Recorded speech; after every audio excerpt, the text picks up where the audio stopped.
함께 보실 하나님 말씀은 예레미야 7장 1절부터 15절까지의 말씀입니다. 예레미야 7장 1절부터 15절까지의 말씀을 우리 함께 교독하도록 하겠습니다.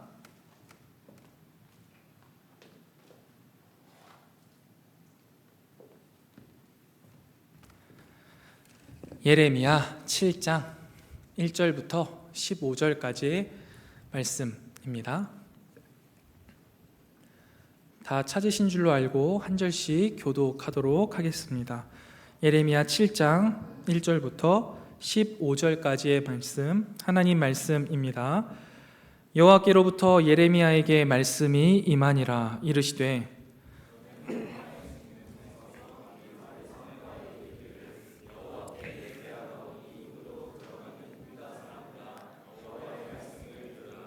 만군의 여호와 이스라엘의 하나님께서 이와 같이 말씀하시되 너희 길과 행위를 바르게 하라.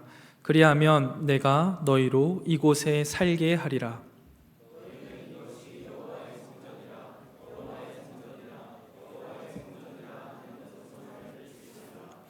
너희가 만일 길과 행위를 참으로 바르게 하여 이웃들 사이에 정의를 행하며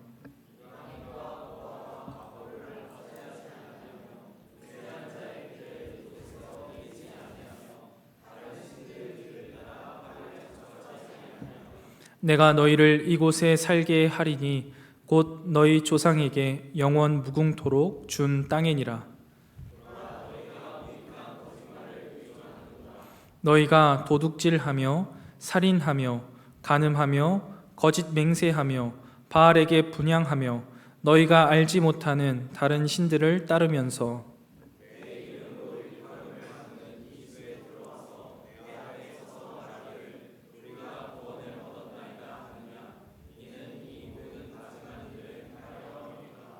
내 이름으로 일컬음을 받는 이 집이 너희 눈에는 도둑의 소굴로 보이느냐?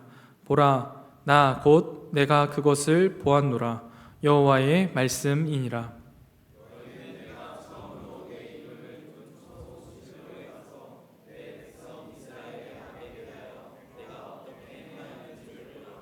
여호와의 말씀이니라. 이제 너희가 그 모든 일을 행하였으며 내가 너희에게 말하되 새벽부터 부지런히 말하여도 듣지 아니하였고 너희를 불러도 대답하지 아니하였느니라.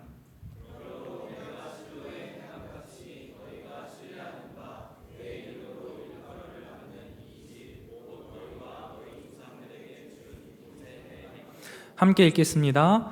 내가 너희 모든 형제 곧 에브라임 온 자손을 쫓아낸 것 같이 내 앞에서 너희를 쫓아내리라 하셨다 할지니라.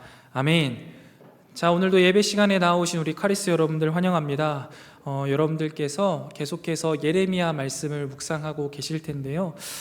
좀 쉽지 않은 본문 말씀을 묵상하고 계신 시점인 것 같아요. 그런데 이 말씀을 잘 묵상하시고 나면 말씀을 묵상하는 근력이 키워질 겁니다. 그래서 좀 힘들고 어려우실지라도 꼼꼼하게 또 계속해서 말씀을 읽어내 가시기를 부탁드립니다.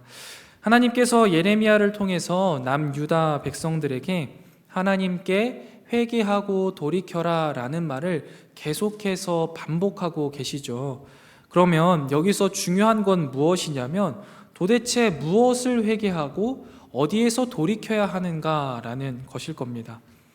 그런데 이 당시 이스라엘 백성들은 지난주 설교 때도 말씀드렸다시피 하나님을 향한 제사를 단 한 번도 멈춘 적이 없는 민족입니다. 어느 시대에나 안식일이나 절기가 되면 하나님 앞에 나아와 가장 좋은 것을 하나님 앞에 드림으로써 제사를 드렸던 민족이 바로 이 남유다 민족입니다. 그들에게는 예루살렘 성전이 있었고 다윗의 언약이 있었습니다. 그래서 겉으로 볼 때 종교적 외형으로는 하나님께 속한 자들이었던 것이죠. 그들 스스로도 그들을 그렇게 느꼈던 겁니다.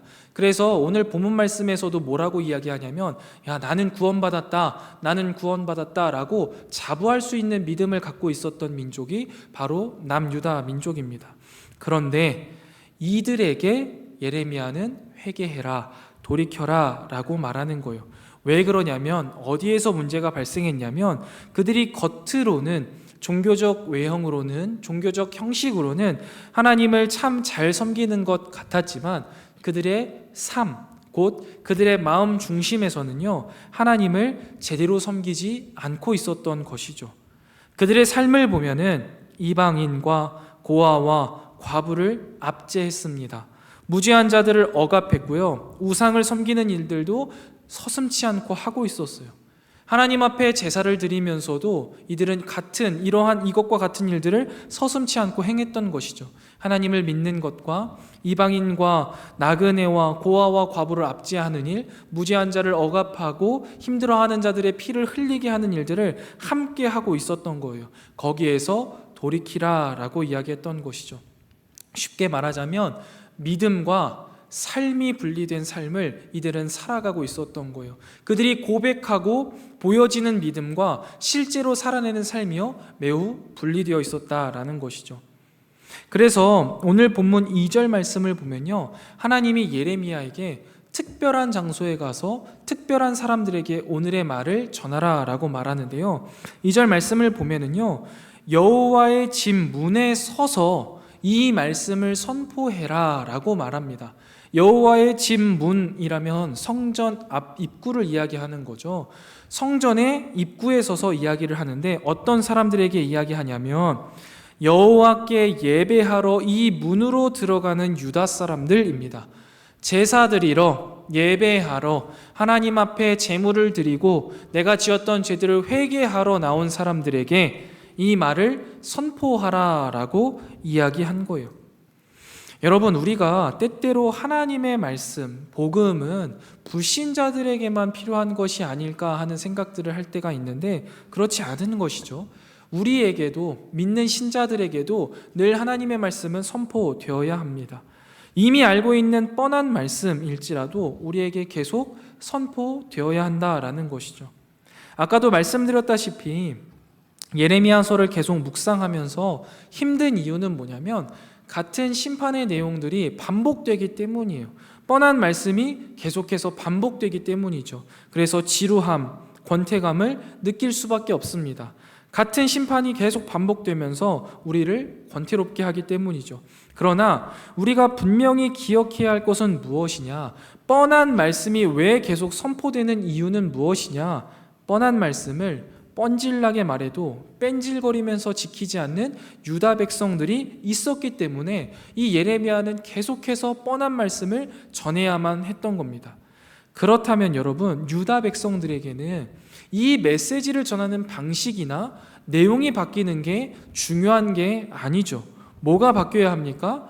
말씀을 받아들이는 그들의 마음가짐, 말씀을 통하여서 변화된 그들의 삶이 필요했던 것이지, 말씀의 내용이 바뀌거나 말씀의 형식이 바뀌는 게 문제가 아니라는 거예요.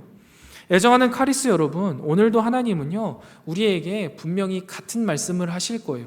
여태까지 신앙생활하면서 한 번도 들어본 적 없는 새로운 말씀이 아니라는 거예요. 그런데 이 말씀이 지루하거나 권태롭게 들려져서는 안 된다라는 거예요. 오늘 말씀을 받는 내 마음이 변화를 받아서 하나님의 선하시고 기뻐하시고 온전하신 뜻이 무엇인지를 분별하는 이 시간 되시기를 주님의 이름으로 축원드립니다. 이것은 우리의 마음가짐의 문제이고, 이 마음가짐은 우리가 성령 하나님께 간구할 때 우리에게 분명 주시는 마음입니다. 그래서 이 마음을 가지고 오늘 본문을 쭉 살펴보기를 원하는데요, 먼저 이 본문을 다 보기에 앞서서 먼저 기억해야 될 게 있습니다. 분명히 하나님의 징계의 말씀인데요, 이 징계의 말씀의 전제가 무엇인가 하는 것이죠. 하나님이 왜 징계하시는가? 여러분들이 아마 다 알고 계실 거예요. 우리는 어떨 때 징계받는가? 부모님이 우리를 징계하실 때, 부모님이 우리의 잘못을 지적하실 때에는요, 그 가운데 어떤 마음이 있는 거예요? 기대가 있는 거죠. 개선하기를 원하는 거죠. 더 깊숙한 곳에서는 애정의 마음이 있는 거예요. 그냥 징계하는 게 아니에요. 그 죄가 잘못했으니 그거에 대한 죄책을 받아라, 아니면 책임을 져라 라는 게 아니라 고쳐라, 고칠 줄 믿는다, 내가 너를 애정한다 라는 표현인 것이죠. 그것이 이 말씀 가운데에도 전제되어 있다라는 사실을 기억하고, 오늘 본문을 보면 성전에 예배하러, 하나님께 예배하러, 제사하러 가는 이스라엘 백성들에게 하나님은 크게 두 가지를 말씀하십니다. 첫 번째, 바른 행실을 해라. 두 번째, 잘못된 행실을 하지 말아라 라는 거예요.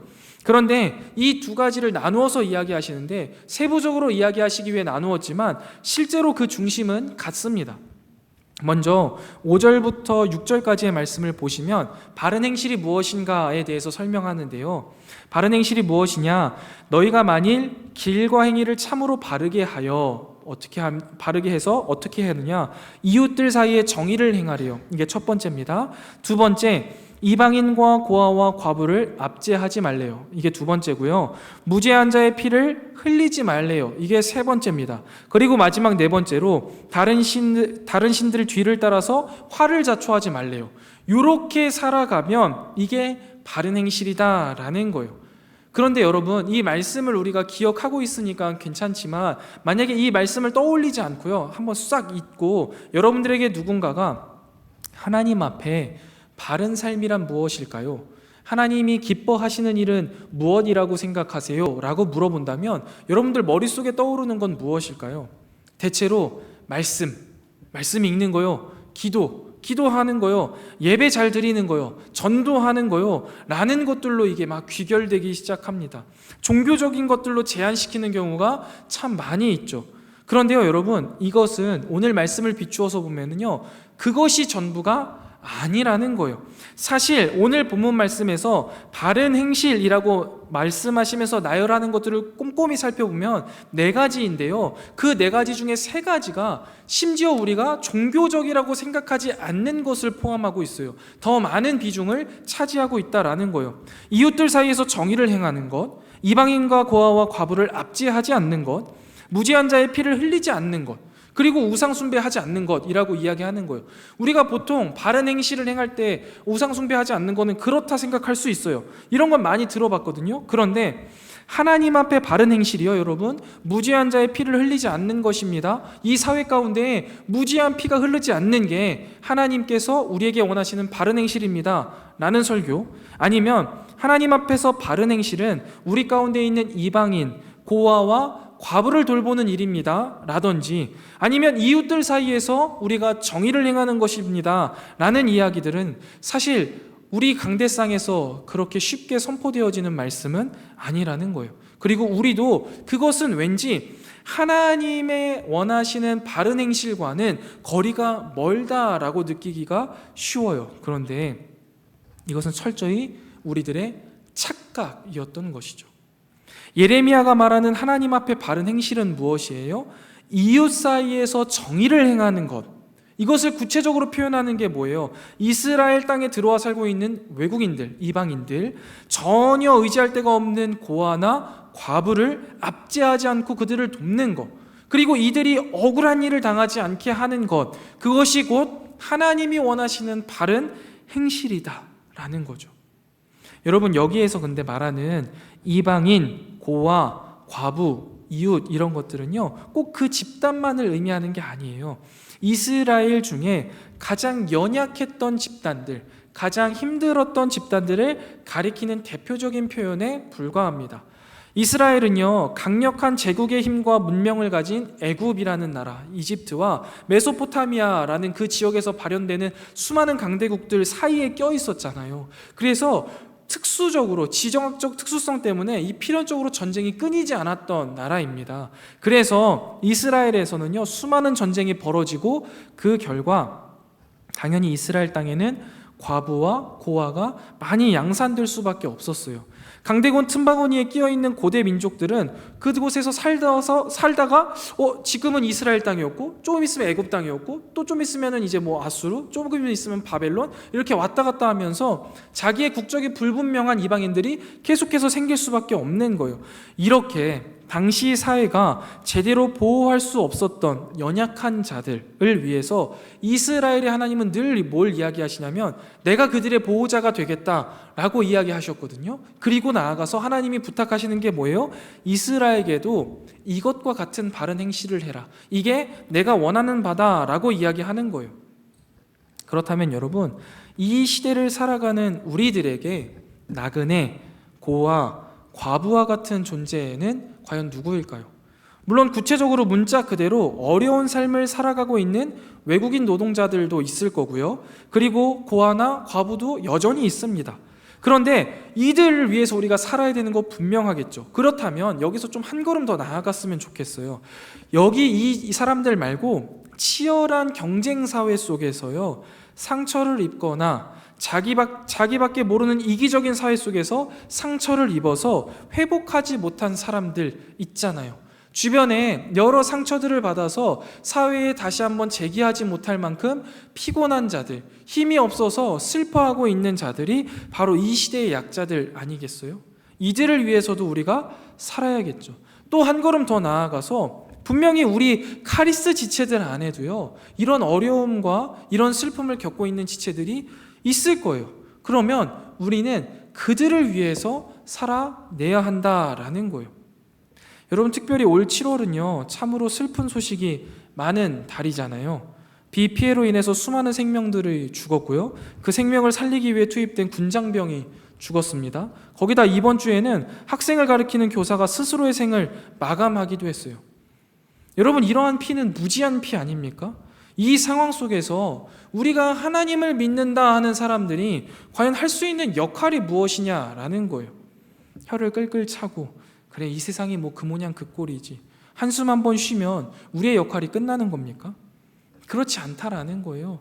그리고 우리는 이들을 위하여서 과연 우리가 마땅히 해야 할 일들이 무엇이 있을까를 고민하고 행해야 한다라는 거예요. 그게 뭐예요? 하나님이 우리에게 원하시는 바른 행실이라는 거예요. 단순히 일주일에 한 번 나와서 예배드리는 게 하나님이 우리에게 원하시는 게 아니에요. 그것만으로 족하다, 그것이 여호와의 성전이라, 이것이 예배니라, 그로 인해서 내가 구원받았다 말하는 게 우리에게 잘못된 구원관이고 잘못된 신앙관이라는 것을 예레미야는 이야기하고 있는 거예요. 우리는 하나님의 뜻대로 하나님의 명령을 따라 살아간다라고 고백하고 살아내길 원하는 사람들이잖아요.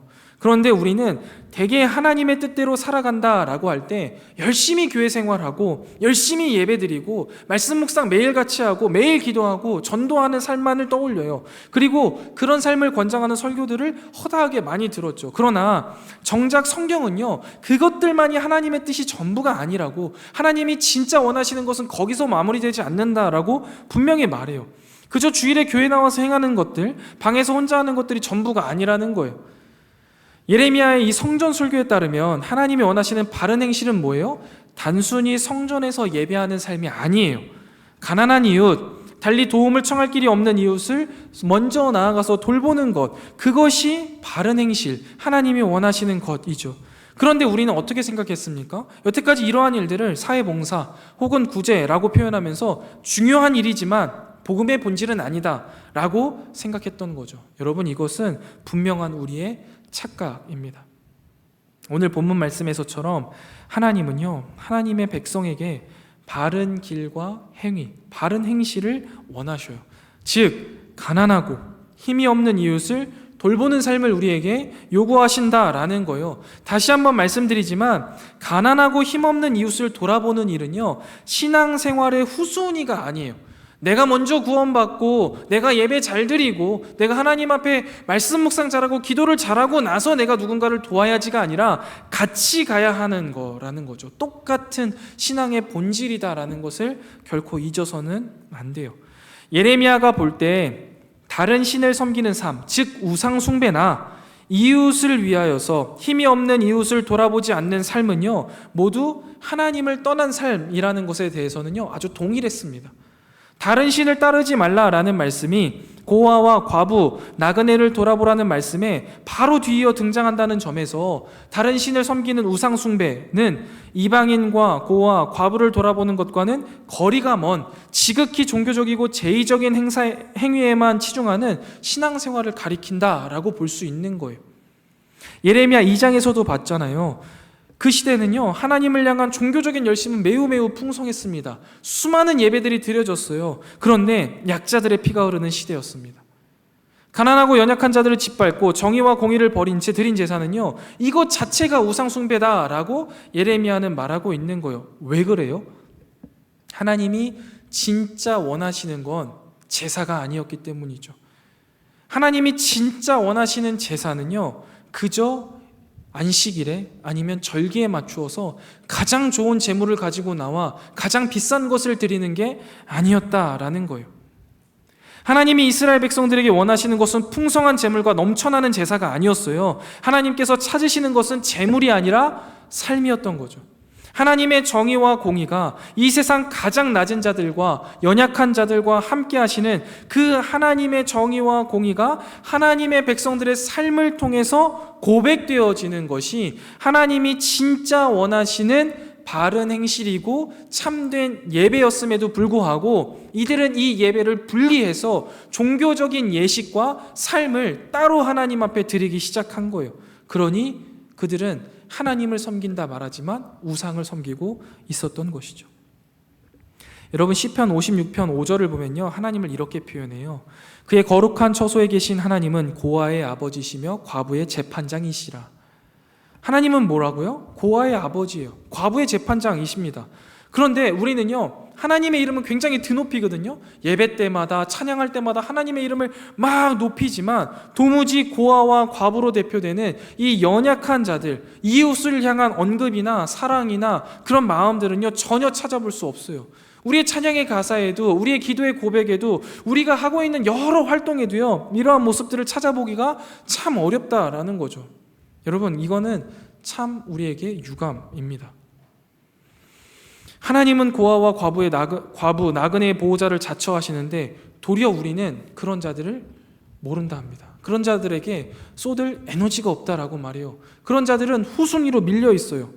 하나님은 나를 높여라라고 이야기하신 적이 단 한 번도 없는데 우리는 하나님을 높이심으로써 그 콩고물을 어떻게 한번 얻어 먹어볼까 하는 마음으로 나아가는 건지, 아니면 도대체 이 어렵고 힘든 자들에 대한 관심이 하나도 없는 건지, 실제로 하나님이 원하시는 바른 행실은 하나도 행하지 않으면서 입으로는 하나님을 높이는데 급급한 남유다 백성과 동일한 삶을 살아가고 있지는 않습니까?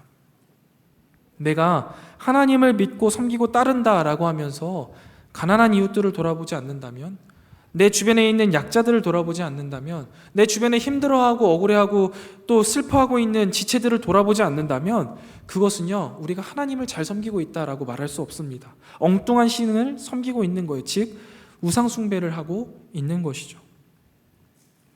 여러분, 오늘 본문에서 말하는 우상 숭배는요, 다른 게 아니에요. 종교적인 형식에만 충실하고 가난하고 연약한 내 이웃을 돌아보지 않는 게 곧 우상 숭배다라고 이야기하는 거예요. 한 주에 몇 번이고 예배를 드리고 매일 말씀 묵상과 기도를 하면서 정작 우리 가운데 있는 연약한 지체들을 생각하지 않고 돌아보지 않는 것이 즉 우상 숭배라고 이야기하는 거예요. 여러분, 우상 숭배를 하지 않고요, 하나님을 바르게 섬기려고 하는 사람은요, 결코 가난한 이웃을 무시하며 살아갈 수 없습니다. 하나님을 섬기겠다라고 하는 사람은요, 결코 자신의 신앙생활만을 위해서 살아갈 수가 없다라는 거예요. 하나님 사랑은요, 이웃 사랑으로 드러날 수밖에 없기 때문이죠. 그런데 과연 우리 마음속에서는요, 어떤 마음으로 하나님을 섬기고 예배하고 계십니까? 이 시간 여러분은 이 자리에 왜 나와서 앉아 예배를 드리고 찬양하십니까? 하나님을 섬기고 하나님의 이름을 높이면서 하나님의 말씀대로 살아가겠다라고 하면서 여전히 나만을 생각하고 나만을 위한 신앙생활을 하고 있는 것은요, 믿음과 삶이 분리되어 있는 잘못된 신앙생활입니다. 그렇기 때문에 그런 사람은요, 신앙이 좋되 이웃을 섬기는 삶이 약한 게 아니에요. 신앙은 좋지만 남을 섬기지 못하는 게 아니에요. 신앙 자체가 문제가 있는 거예요. 입술로는 무엇이라 고백하든 그것은요, 그렇게 이웃을 돌아보지 않고 남을 돌아보지 않는 삶은요, 하나님을 떠난 것이라는 사실을 오늘 우리 말씀을 통하여서 다시 한번 깨닫고 우리 마음속에 찔림을 받아야 하는 겁니다. 애정하는 카리스 여러분, 우리가 배격해야 할 우상 숭배가 참 많이 있겠지만 오늘 본문 가운데 다른 것 이야기하지 않습니다.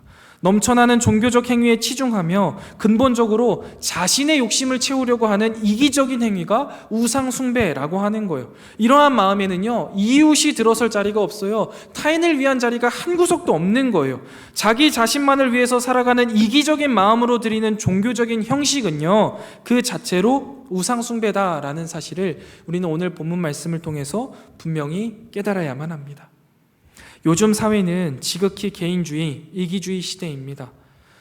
사람과 사람 관계하는 것을요, 매우 꺼려합니다. 최소한의 인맥으로 최대의 효율을 뽑아내는 것이 성공의 지름길이라고 말합니다.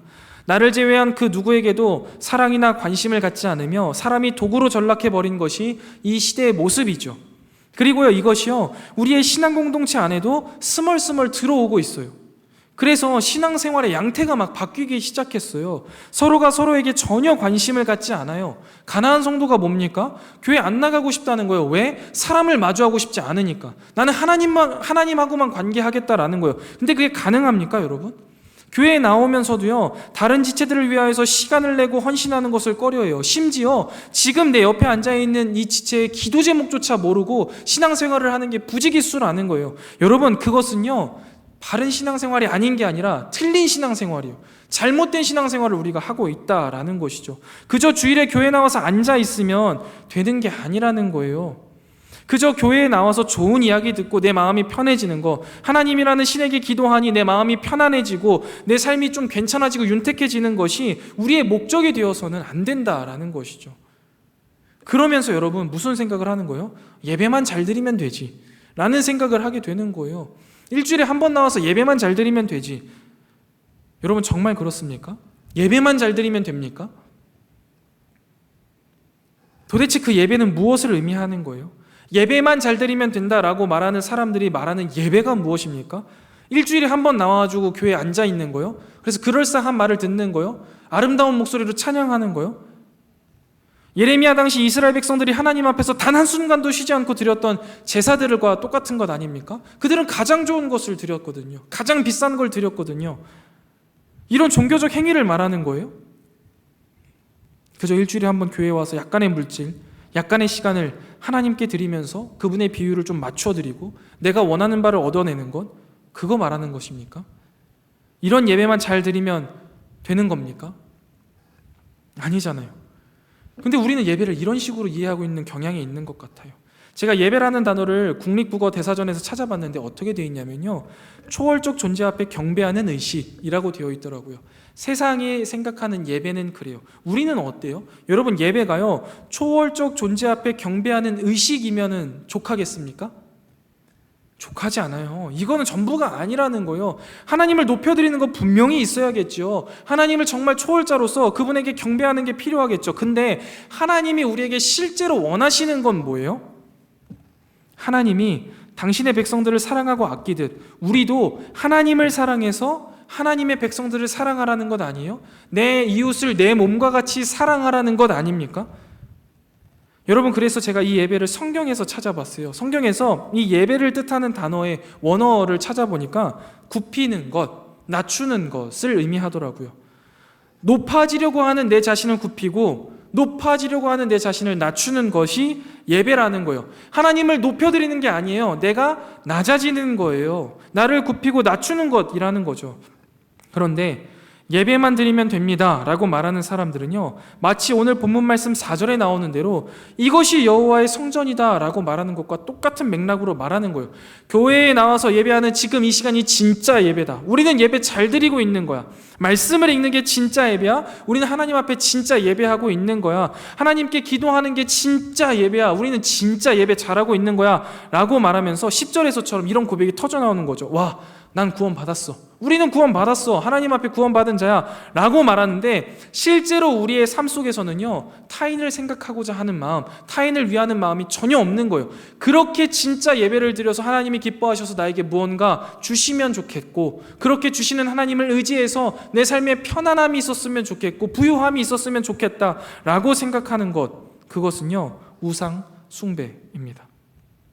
그래서 지금 예레미야가 예루살렘 성전 앞에서, 오늘날로 따지면 뭐예요? 교회 앞에 서서 예배 들어가는 사람들에게, 야, 여기를 여호와의 성전이라고, 교회라고 부르는 거 거짓말이야 라고 말하는 거예요. 니네 구원받았다라고 더 이상 이야기하지 마. 그게 구원이 아니야 라고 이야기하는 거죠. 그런데 여러분 생각해 보면요, 예루살렘 성전은 여호와의 집이 맞거든요. 여호와의 성전이 맞아요. 구약에 보면 예루살렘 성전은 여호와의 집이다라고 255회나 쓰여졌어요. 성전을 여호와의 집이라고 부르는 건 구약의 오랜 전통이고 당연한 거예요. 믿음이 맞아요. 그런데 이러한 믿음조차도 그릇된 행실과 결부되면, 즉 이러한 믿음조차도 삶으로 입증되지 않으면 거짓말이라는 거예요. 거짓말. 그 말 자체는 거짓말이 아니지만 우리의 그 믿음과 삶이 연결되지 않는다라면 거짓말이 된다라는 거예요. 그런데 그 그릇된 행실이 뭐라고요? 이웃을 돌아보지 않는 거예요. 타인을 사랑하지 않는 거예요. 가난한 이웃, 억울한 이웃, 애통해하는 이웃을 돌아보지 않고 내 주변을 돌아보지 않은 채 나만을 생각하면서 살아가는 것. 그러면서 성전을 아버지의 집이다, 교회를 주님의 성소다라고 말하는 것은 거짓말이라는 겁니다. 애정하는 카리스 여러분, 이 교회 안에서의 삶이요, 교회 밖에서의 일상을 정당화하지 못합니다. 반대로요, 교회 밖에서의 일상은요, 교회 존재 자체의 의미를 의미 있게 만들어요. 바른 삶이 수반되지 않은 믿음은요, 부족하거나 모자란 것이 아니라 틀린 거예요. 틀린 거. 우상 숭배예요. 누구의 이름을 부르느냐가 중요한 게 아니라는 거예요. 내가 지금 어떤 삶을 살아내고 있느냐가 중요하다라는 거예요. 그러니 우리가 사는 삶을 보면, 내가 사는 삶을 보면요, 내가 믿는 신이 무엇인지를요 알 수 있어요. 드러난다라는 거예요. 그렇기 때문에 사실은 예배만 잘 드리면 된다라는 말은 맞아요. 그런데 이 말이 진짜 맞는 말이 되기 위해서는요, 우리가 두 가지를 다 가져가야 되는 거예요. 이 고백과 함께 삶으로서의 예배가 포함되어야 하는 겁니다. 예배를 드린다고 하면서 매주 예배에 참석하고 말씀 묵상, 기도 생활, 헌금 생활 참 잘하는데 고아나 가난한 자로 대표되는 연약한 나의 이웃들, 나의 도움이 필요한 내 지체들을 되돌아보지 않은 채 나만을 생각한다면 그것은 예배를 잘 드리는 게 아닙니다. 잘못 드리고 있는 거고 틀린 예배를 드리고 있는 거죠. 우리에게 예배는 뭐예요? 이 시간 이곳에서 교회당에서 하는 어떠한 종교적인 행위만을 이야기하지 않는다라는 거예요. 어떠한 종교적 행위만을 이야기하는 게 아니에요. 우리에게 예배는 하나님의 말씀에 순종하는 그 모든 것을 의미해야 합니다. 말씀대로 살아내는 삶, 말씀대로 사람들을 대하는 것, 내가 너무나 힘들더라도 먼저 손 내밀어 주는 것, 나를 위한 기도의 시간에서 이웃을 위한 기도의 시간으로 바꾸는 것, 나를 위한 말씀 묵상이 아니라 우리를 위한 말씀 묵상이 되어야만 우리는 바른 예배를 드리고 있는 것입니다. 그러니까 바른 예배를 드린다라는 것은 믿음의 고백과 삶이 같아져야 한다라는 것을 의미하는 것이죠. 여기까지 말씀을 한번 정리해 보겠습니다. 오늘 본문 말씀은요, 제사, 종교적인 형식, 믿음의 고백이 필요하지 않다라는 것을 말하고자 하는 게 아니에요. 일상의 순종이 없이는 믿음과 삶이 우리가 하나 되지 않는다면 이 모든 것이 의미가 없다라는 거예요. 틀렸다라는 거예요. 살아내지 못하는 믿음은 죽은 거라는 거예요. 우상 숭배는 숭배의 대상만 문제되는 게 아니에요. 아무리 우리가 하나님의 이름을 부르고 높일지라도 우리가 이 성전 밖을 나가서 우리의 행실이, 삶이 올바르지 않는다면 그것은 또 다른 의미의 우상 숭배일 뿐이라는 거예요. 예레미야가 요구하는 건 뭐예요? 성전 밖에서의 삶이 핵심이라는 거예요. 우리가 실제로 어떠한 마음가짐을 가지고 우리의 삶을 살아내느냐가 중요하다라는 거예요. 지금 이 자리에 앉아서 예배하는 겉모양이 중요한 게 아니라 지금도 이 시간 예배를 드리는 게 단지 나의 신앙생활을 위해서가 아니라 우리를 위하여서, 더 나아가 하나님께서 우리에게 맡겨주신 연약한 지체들을 위하여서, 이 세상을 위하여서 드리는 예배가 되어야지만 우리는 바른 예배가 드리는 것이고, 이것을 위하여서 내가 해야 할 일이 무엇인지를 끊임없이 고민하고 내 삶 속에 나그네와 이방인과 고아로 대표되는 낮고 약한 이웃들을 돌아보는 삶, 억울한 피가 흐르지 않도록 하는 나의 행동들이 가득해야지만 우리는 바른 행실로 살아가는 삶, 혹은 우리가 하나님이 원하시는 참된 예배를 드리는 참된 예배자의 삶이라고 이야기할 수 있는 것이죠.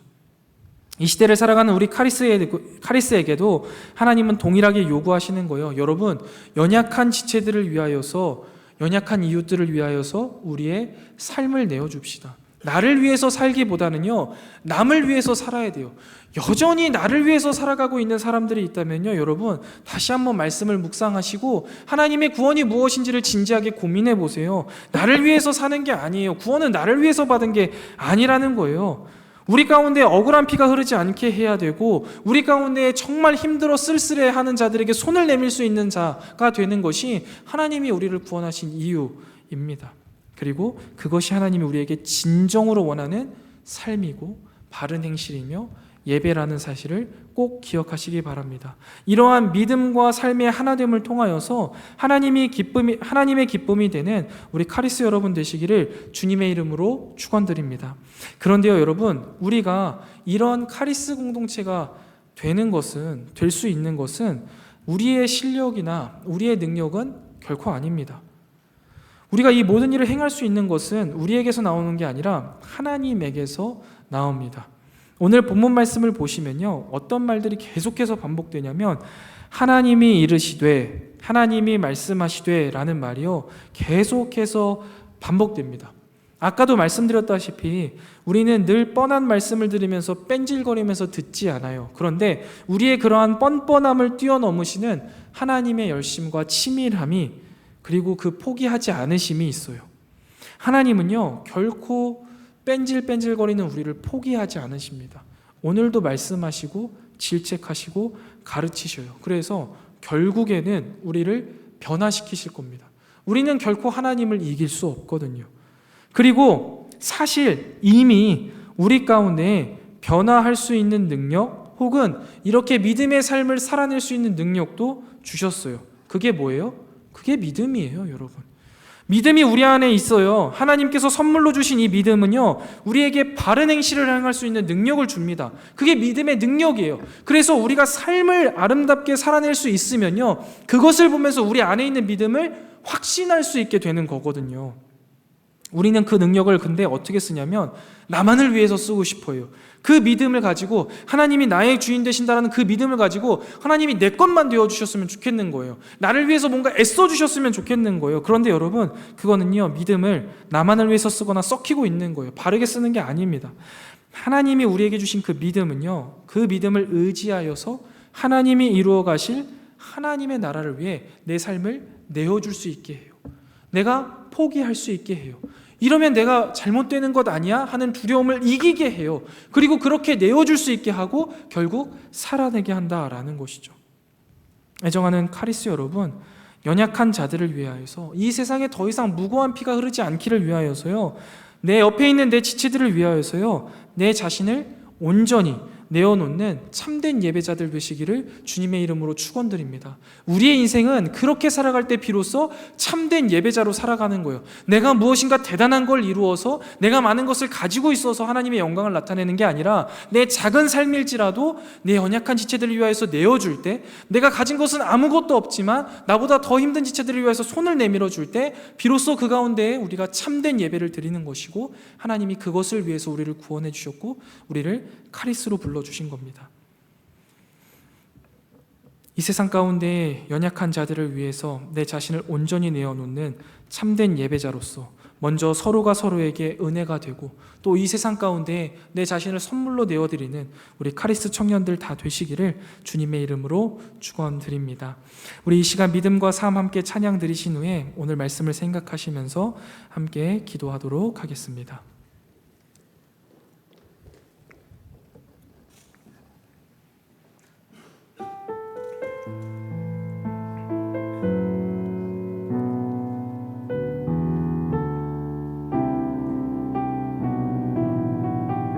믿음과 삶을 살아내는 실력이,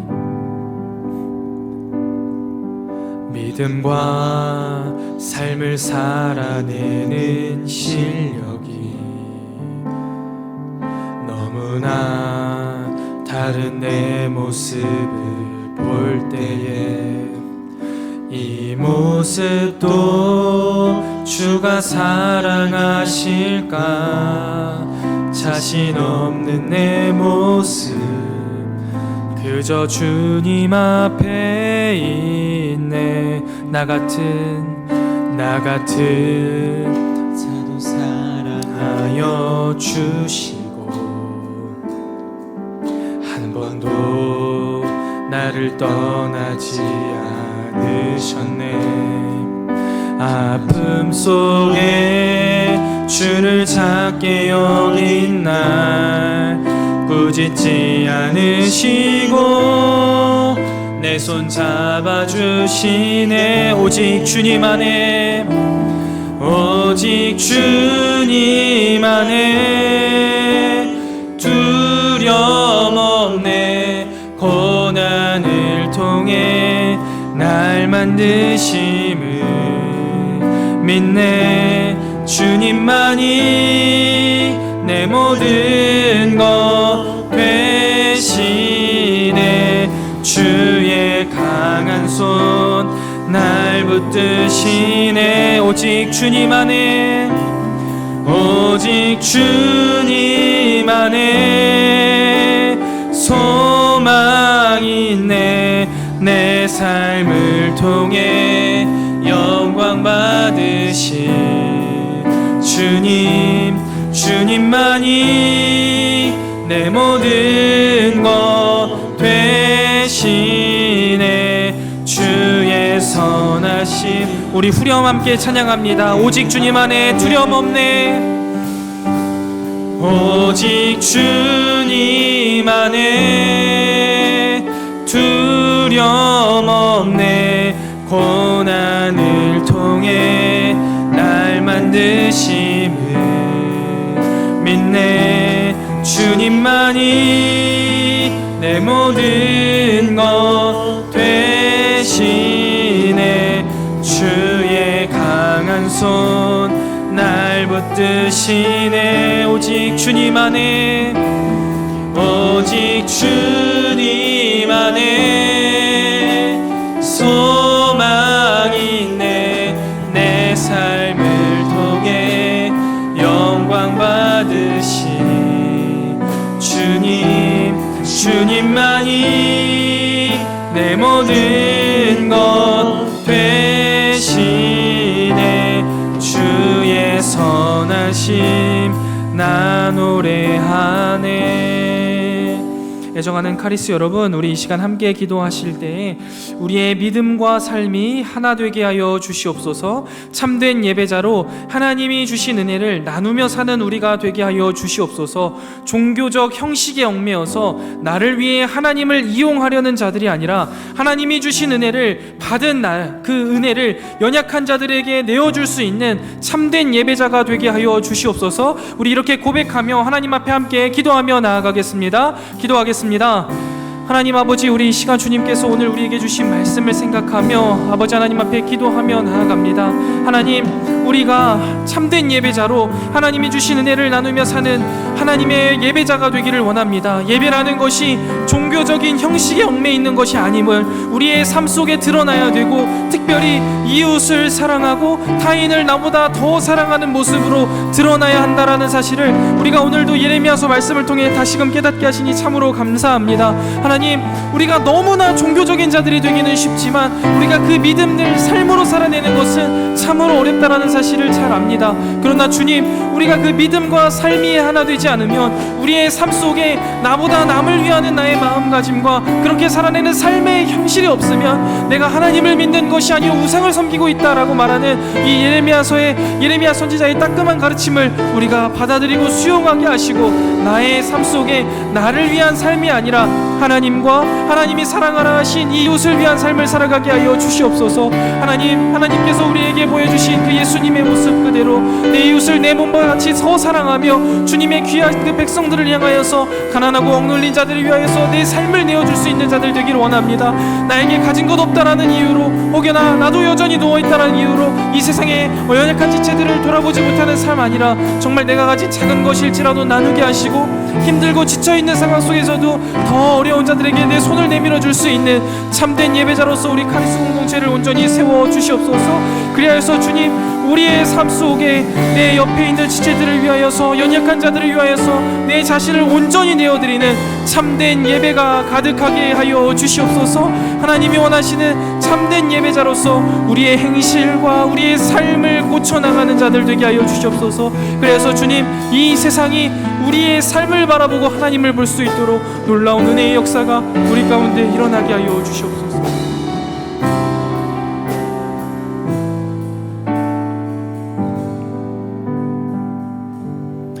오늘도 우리에게 말씀으로 우리의 잘못된 행위들을 가르쳐 주시고 말씀으로 바른 행실을 알려주신 하나님 참 감사합니다. 말씀을 통해 깨달은 바를 삶으로 살아내길 원하오니 주님, 부디 우리의 믿음이 삶으로 이어지게 하여 주시옵소서. 우리의 이곳의 고백이 삶으로 이어지게 하여 주시옵소서. 나를 위한 신앙생활이 아닌, 나를 위한 내 삶이 아닌 이 세상 연약한 자들을 위한 신앙생활, 이 세상 연약한 자들을 위한 나의 삶으로 아버지 하나님 앞에 드려지게 하시고 타인을 위한 삶을 살아가며 참된 예배자로서 살아가게 하여 주시옵소서. 그리하여서 하나님이 원하시는 하나님의 영광을 위한 삶을 살아가며 하나님이 원하시는 바른 행실을 행하는 자, 하나님을 바르게 예배하는 참된 예배자가 되게 하여 주시옵소서. 하나님을 아는 것과 삶의 분리가 일어나지 않게 하시고 행함이 있는 믿음, 살아있는 믿음으로 살아가게 하여 주시옵소서. 또한 우리 카리스 공동체가 삶의 예배와 공동체 예배가 조화를 이루어 하나님의 영광이 되는 아름다운 공동체 되게 하여 주시옵소서. 이제는 우리 구주 예수 그리스도의 은혜와 하나님 아버지의 무한하신 사랑하심과 성령 하나님의 진리로 인도하시는 은혜의 크신 역사가 말씀을 통해 깨달은 바를 삶으로 살아내며 나를 위해서가 아니라 타인을 위해서 살아가리라 잔잔히 다짐하고 돌아가는 사랑하는 모든 카리스 공동체 머리머리 위에 이제로부터 영원토록 함께 있을지어다. 아멘.